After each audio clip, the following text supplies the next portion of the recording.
최근에 지금 김정은이가 9월 4일 날 제1방대 대책 회의 때 연설을 했죠. 그때 사진과 지금 사진은 어딘가 모르게 지금 김정은이 이 연설을 하고 있는데요. 제가 연설 사진을 하나 여러분들께 보여드리겠습니다. 자, 이게 지금 김정은이 최고인민 대의원회에서 연설하는데 이번에 넥타이를 메고 나왔습니다. 얼굴이 상당히 지금 살도 좀 더 찐 것 같고 비슷한 것 같으면서 좀 달라요. 내가 아무리 봐도. 재방지 대책 회의 때 나온 9월 4일 날 모습인데 같은 연설을 하는데 여기는 안경을 꼈어요. 이거 가짜 안경인지. 왜냐 이 안경을 낄 때는 김정은이가 뭔가 감추려고 하지 않으면 아니 제가 최고인민회의 연설할 때는 안경을 안 꼈는데 여긴 지금 안경을 끼고 있고 이 눈이 지금 부었거든요. 그러니까 이거 아마 이게 눈이 부고 얼굴 분 걸 좀 가리려고 했는지는 모르지만 자 안경을 안 껴서 그런지 잠깐 뭐 비슷하긴 한데 근데 여기는 안경을 안 끼고 연설합니다. 근데 얼굴도 이건 뭐 상당히 많이 부었죠. 살이 좀 더, 아까 그 사람보다 살이 여기는 더 뚱뚱해 보이고. 어쨌든 뭐 저도 이제는 혼돈됩니다. 이거 심장 통증으로 쓰러져가지고 수술을 받았다는 이야기를 했습니다. 그것도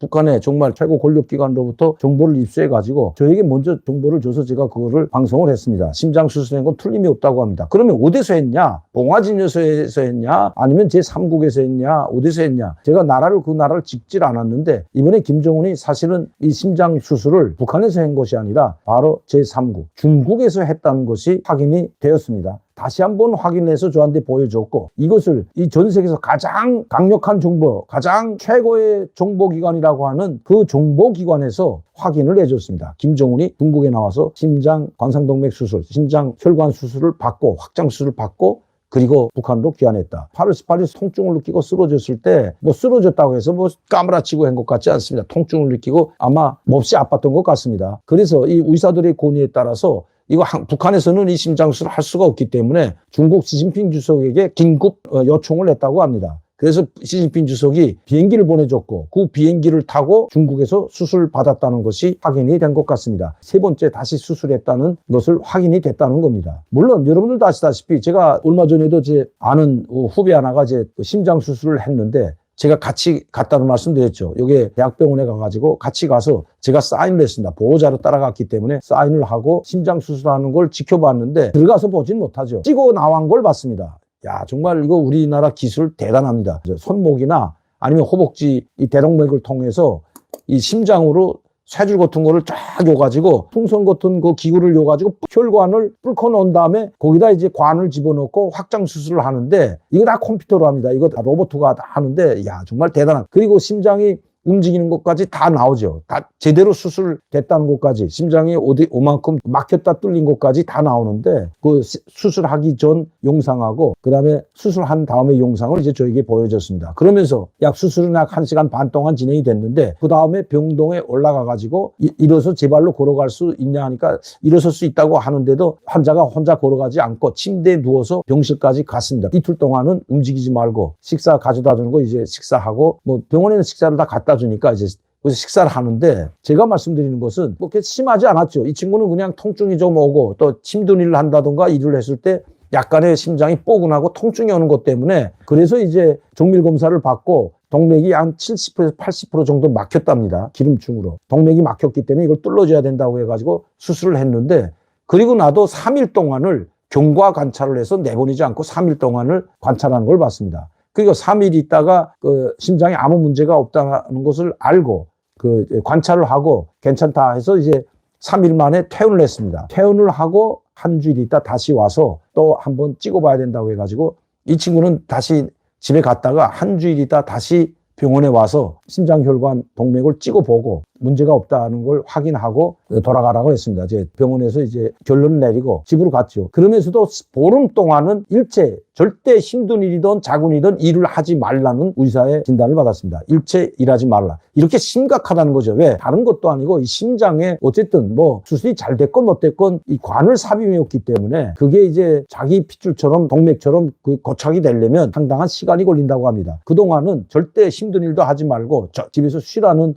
이야기라고 이 친구가 보름 동안을 일하지 못하고 휴식을 하면서 병치를 했습니다. 이게 얼마 전의 일이거든요. 한 달 전의 일인데 근데 제가 말씀드리는 건 김정은은 최고 지도자일 뿐만 아니라 그것도 일반 다른 대통령 5년제나 뭐 선거에서 대통령이 된 게 아니라 할아버지 아버지로부터 승계를 받은 왕 그것도 죽을 때까지 하고 또 자기 자식 있으면 자식에게 넘겨주는 이런 왕의 권좌에 앉아있는 사람이 김정은입니다. 그래서 김정은은 북한에서도 최고 존엄으로 불리죠. 그리고 절대 권력자입니다. 이런 식으로 치료는 안 할 것이기 때문입니다. 심장에 통증이 있다면 북한에서는 이걸 손댈 수 있는 의사가 아무리 봉화진 여사가 있고 주치의들이 있다고 해도 아마 하지 못할 겁니다. 그래서 비행기를 타고 아마 급비리에 중국으로 들어간 것 같습니다. 그리고 중국에서 치료를 받고 북한으로 귀환했다는 것이 공식적으로 확인이 됐습니다. 물론 북한에서 공식적으로 확인해 주지 않죠. 북한에 있는 최고 엘리트 계층들도 언제 들어오고 언제 갔는지는 모릅니다. 그러나 김정일 집무실에 있는 최측근 속이실 사람들이 몇 사람이 모두 중국으로 가고, 더구나 김여정이가 보름 동안 집무실에 출근을 하지 않았다고 합니다. 모두 김여정과 현송월도 아마 김정은을 수행했던 것 같습니다. 북한 고위층 내에서도 속이실과 그리고 아마 조영원, 박정천, 이병철과 같은, 그리고 내각 총리와 같은 몇 사람, 당전의 정책 상무위원들뿐만 아마 알았을 겁니다. 그리고 봉화진 여사의 주치의들이 알았겠죠. 벌써 심장에 수술을 받고 한 지가 3번째라는 것입니다. 그러니까 첫 번째 수술이 잘 안 됐다고 봐야 됩니다. 그래서 이번에 재수술을 했는지 모르지만 중국에 가서 심장 수술을 받고 북한으로 돌아왔다는 것이 사실임을 여러분들께 다시 한번 말씀드립니다. 그러나 지금 김정은이 저렇게 1시간 반 동안 연설을 하는 걸 보니까 그렇게 큰 무리는 없지만 좀 더 경과를 지켜보게 되면 김정은의 건강을 좀 더 알 수 있을 것 같습니다. 왜냐하면 지금 김정은은 40살도 되지 않은 이제 38밖에 되지 않았기 때문에 아직 젊은 나이입니다.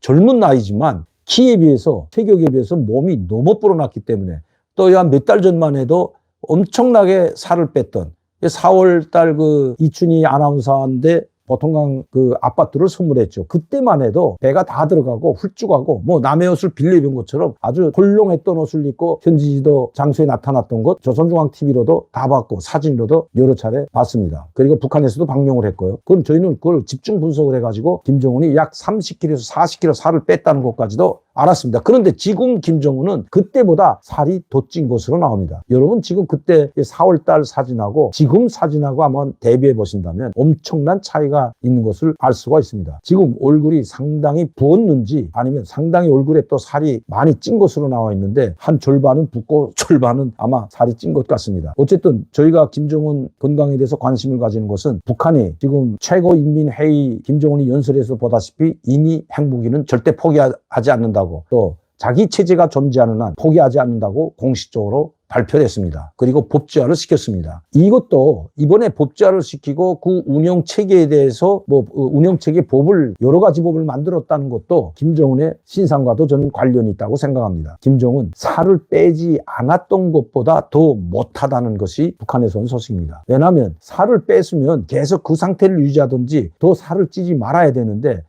오히려 살을 뺐다가 그렇게 더 뚱뚱해지기 시작한다면 각종 혈액질환이나 성인병에 더 쉽게 걸린다는 것입니다. 살이 불어났기 때문에 김정은은 이제도 빼기는 힘들다는 것입니다. 물론 지켜보면 아시겠지만 그만큼 김정은의 건강은 곧 북한 체제와 밀접히 연관되기 때문에 주시하지 않을 수 없기 때문입니다. 김정은이가 병으로 쓰러지든 아니면 그 어떤 사건으로 김정은이가 물러나게 된다면 그때 가서야 비로소 북한의 핵무기도 논의할 수 있고 비핵화 문제도 논의할 수 있고 남북관계도 진전될 수 있는 것은 기정사실이기 때문입니다. 북한의 김정은이 독재 정치를 계속하는 한 비핵화는 기대하기가 힘들다는 것입니다. 이번 최고인민회의에서 김영철이 가지고 있던 최고인민회의 상임위원회 위원장은 최령의 위원 자리를 또 빼앗겼습니다. 바로 자기 후배였던 이선건이 김영철이 상임위원 자리를 물려받아 이제는 이선건이 바로 최고인민회의 상임위원회